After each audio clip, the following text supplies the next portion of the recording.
Hey everyone, welcome back. I'm Daniel. And I'm Andrew. Hey guys, so happy to see you all here today. And if you are new here, welcome to the family. Real English conversations, no boring grammar, just two friends talking like real people. And to everyone coming back every week, you have no idea how much that means to us. Okay, so Andrew, I have a question for you today. Oh no, last time you had a question for me, I ended up explaining my coffee shop disaster to 10,000 people. This time it is different, I promise. So tell me, have you ever recorded yourself speaking English? Yes, actually, one time. And I immediately deleted it. Why? Because I sounded so weird.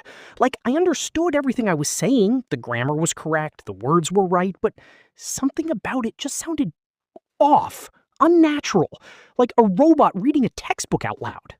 And that is exactly what we are talking about today, because this is one of the most common things English learners experience. Your English is technically correct, but it does not sound natural. And today, we are going to fix exactly that. Okay, because honestly, that recording haunts me.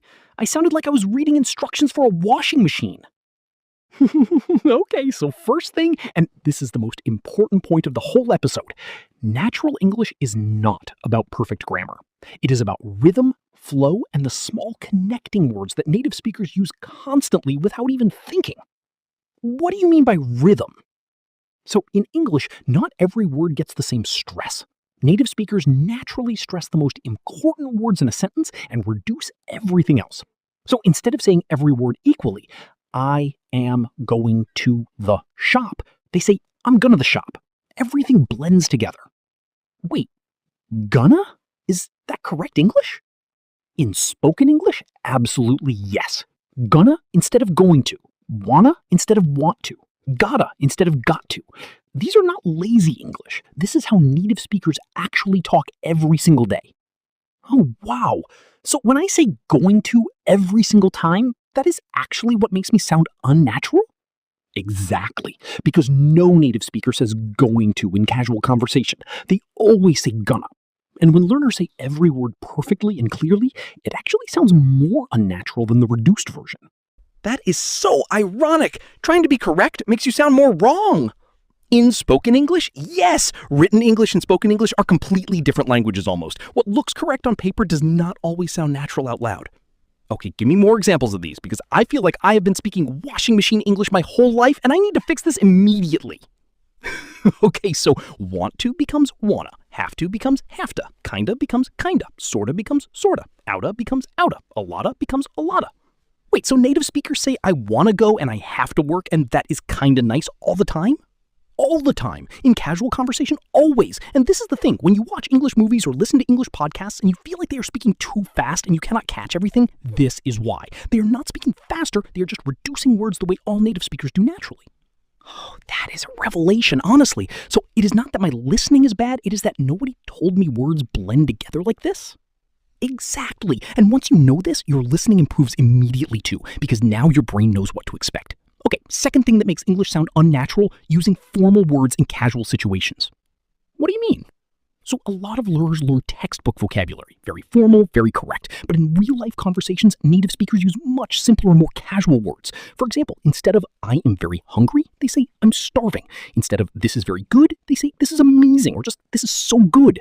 Instead of I do not understand, they say I have no idea, or I'm lost. Oh, so the textbook version sounds stiff, but the casual version sounds real. Exactly. And here's a good example. If someone asks, how are you? A textbook learner says, I am fine, thank you. And you? A native speaker says, not bad, or pretty good, or can't complain, or just good, thanks. Short, natural, real. Wow, I definitely say I am fine, thank you, and you every single time, like a robot. We all did at the beginning, but now you know. Shorter and more casual almost always sounds more natural in spoken English. Okay, what is the third thing? Because I feel like my English is transforming in real time right now.